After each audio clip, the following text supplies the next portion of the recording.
With Rishi Sunak obviously stepping down from his position as Tory leader after the election, the question of who will replace him comes to the fore. There were three people who seemed to be auditioning for the role at the Conservative conference last year. They are... So let's start with axing the tax. We need to unleash business across Britain. The mad Liz Truss. We need people to want to invest in our country. We need businesses to be able to expand, to grow, to create new jobs, to create new ideas.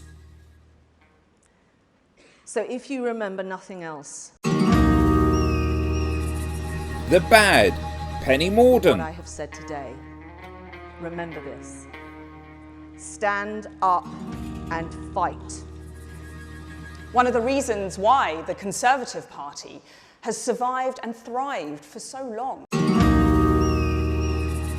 And the ugly Suella Braverman. Now, when I refer to her as ugly, I mean her Thrived politics. for so long is because we are not afraid to admit when we get it wrong. That's why I'm calling upon the Chancellor at the autumn statement to put corporation tax back down to 19%.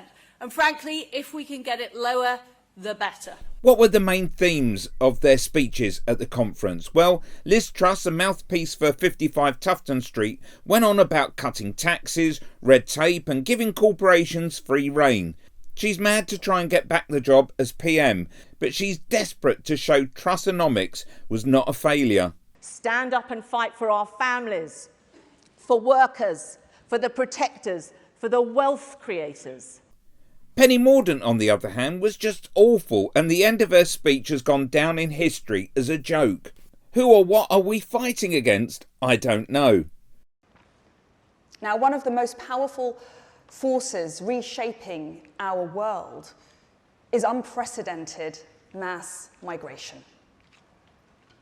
The wind of change that carried my own parents across the globe in the 20th century was a mere gust compared to the hurricane that is coming.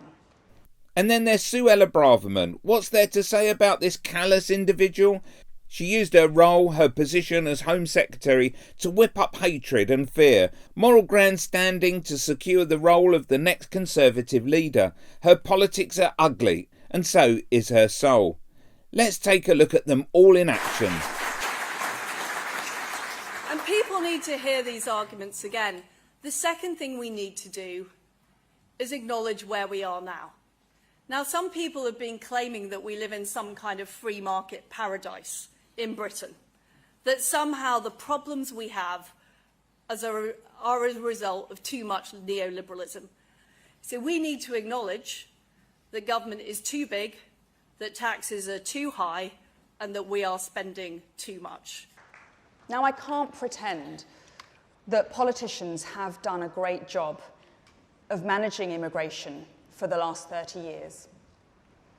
We were too slow to recognise the scale of the problem, too unwilling to accept that our legal framework needed to be updated.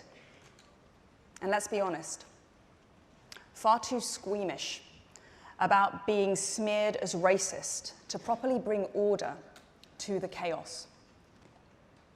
But all of this is ultimately a question of political will. And be under no illusion, we will do whatever it takes to stop the boats and deter bogus asylum seekers. Stand up and fight. Because when you stand up and fight, the person beside you stands up and fights. And when our party stands up and fights, the nation stands up and fights. And when our nation stands up and fights, other nations stand up and fight. And they stand up and fight for the things upon which the entire progress of humanity depends. Freedom. That is what conservatives do. That is what this nation does. Have courage. Bring hope. Stand up and fight stand up and fight. Thank you, conference. Click here to see Lee Anderson up to his old election tricks.